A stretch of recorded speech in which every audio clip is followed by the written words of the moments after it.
Boy, do I have a story for you.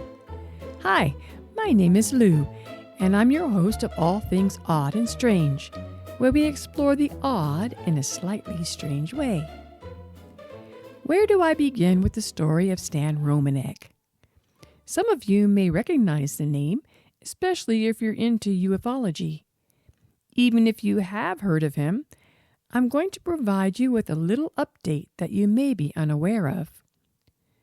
For those of you who are not familiar with Stan, here's his backstory. Now, going down this rabbit hole is not going to be a smooth ride. Lots of twists and turns, but I'll try to keep it brief. Stan was born December 1st, 1962, at Fitzsimmons Army Base in Aurora, Colorado.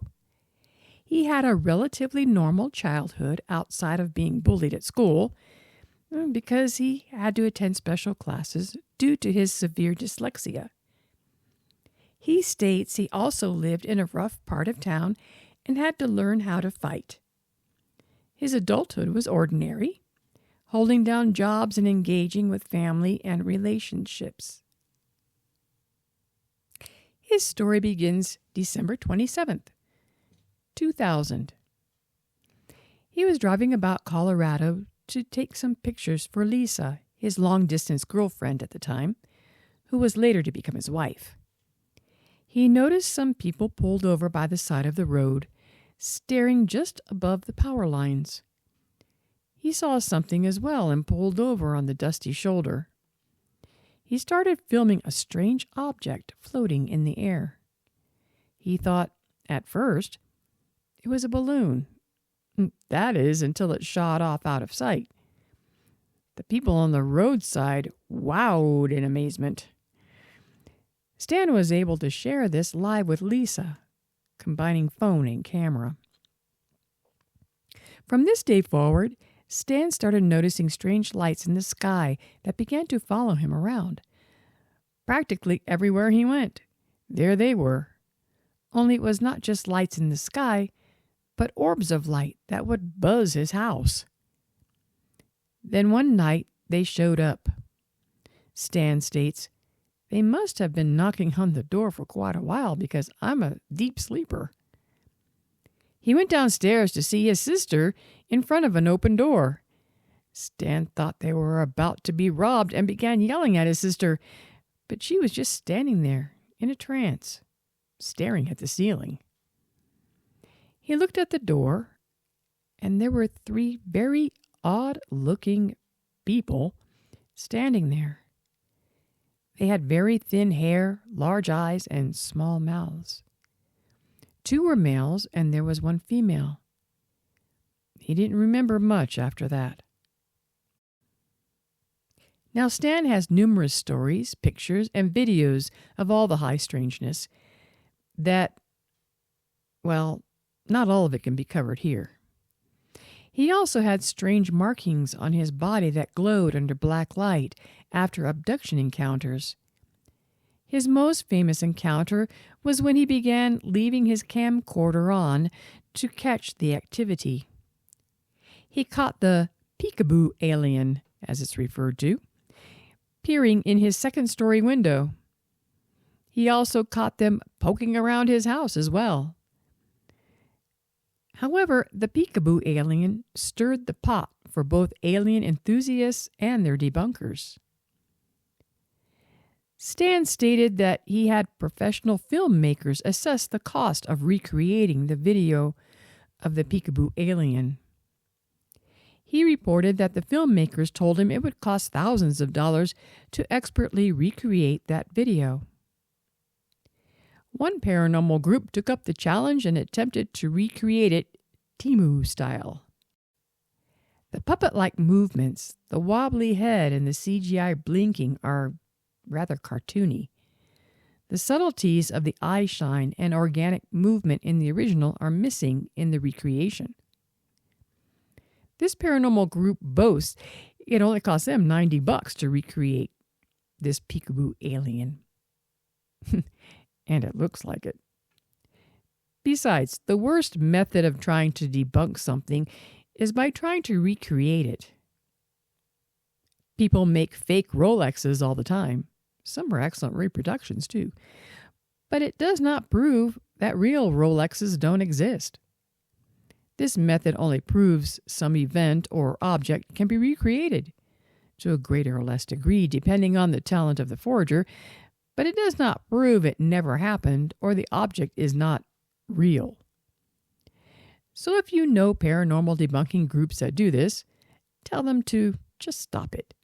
It's a waste of time and it makes them look silly. Not only were his encounters of the UFO alien type, but there were also shadow people, strange phone calls, electronic interference, and objects moving by themselves.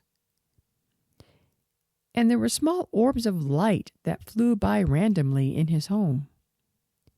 This conglomeration of event types and oddities is what we call high strangeness, and supports the attestations of exorcists that aliens are indeed demons who create chaos, confusion, and deception by often posing as the saviors of humanity. Stan tried to document everything that happened to him. In his documentary, Extraordinary, most of his evidence is displayed. An interesting aspect to his experiences is that the odd and strange happenings often took place when there were others to witness them. You know, I actually attended one of Stan's seminars around the year 2008. It was very interesting to hear from Stan himself as he explained the chaos of events that happened to him and were still happening to him at that time. He had his detractors, and I wanted to see for myself what the buzz was all about. I personally remain somewhat skeptical. However, I have more of an issue with his detractors. Not about Stan's veracity, but about their chosen method of detraction.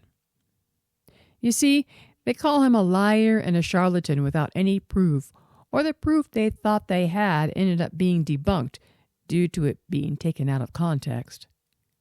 Or even more juvenile, they just make snarky remarks as if their opinionated snarkiness is somehow evidence. But nonetheless, the debunkers still cling to their stories. Stan was evaluated by Dr. Claude Swanson, physicist, Dr. Stanley Ojek, clinical psychologist, and Dr. Leo Sprinkle, also a psychologist. All concluded that Stan is quite sane and not prone to lying. There is a fly in the proverbial ointment, however. Stan did fail a lie detector test once. However, it is well known that a lie detector test is not the most reliable test when trying to test someone's veracity, but may be more of a guide when coupled with other tests. So, for now, we just don't know. Now, here is where the real controversy comes into play. On December 20th, 2004, Stan reports being attacked while riding his bike to work. These men told him he needed to keep his mouth shut. Upon arriving home after the incident, he had Lisa take a picture of his injuries. He presented with a bruised and swollen face and lacerations above his right eye and on his right cheek. He also reports being followed and harassed. However, he told them he was not going to remain silent. His documentary was released November 2nd of 2013 at the Fort Lauderdale International Film Festival. However, it was early 2017 when the film gained notable mainstream attention on Netflix and Apple TV. This is when Stan's trouble really began. You see, it was later that year when Stan was arrested and convicted for having child porn, if you know, you know, on his computer. Stan maintained his innocence, refusing a plea bargain, and it did go to trial. He was sentenced for 2 years, then was on strict probation and put on the sex offender list. He also was no longer allowed on the internet without supervision. And no, the story does not end here. This is where the rabbit hole goes much deeper. Stan still maintains he is innocent, and this was all a setup. Meanwhile, his health began to decline and was diagnosed with a neurodegenerative disorder. Stan is becoming weak and his voice is severely compromised. He was accused of violating his parole because he missed a court date due to health condition. Now another hearing and sentencing was required. As of today, March 27th, his sentencing has been rescheduled now 4 times due to Stan's declining health. His next court date is set for April 26, 2026. Meanwhile, Stan is bedbound and unable to speak.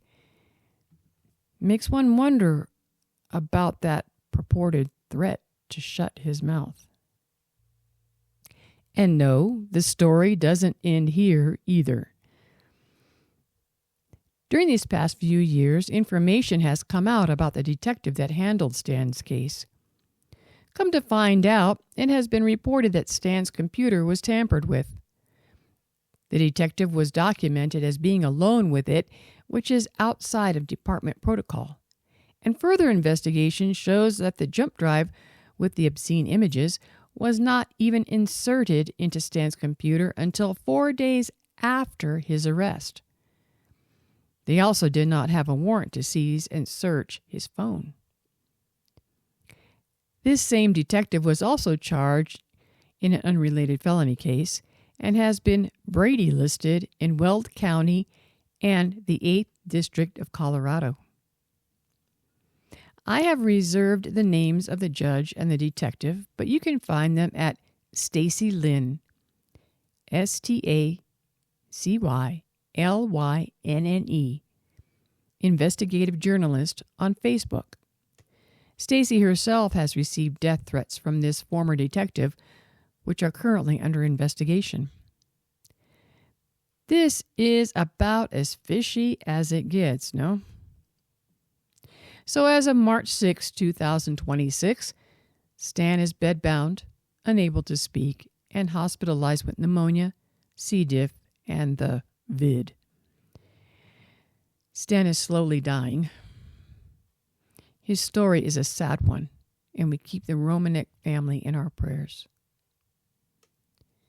Believe me, what I have presented here are just the cliff notes.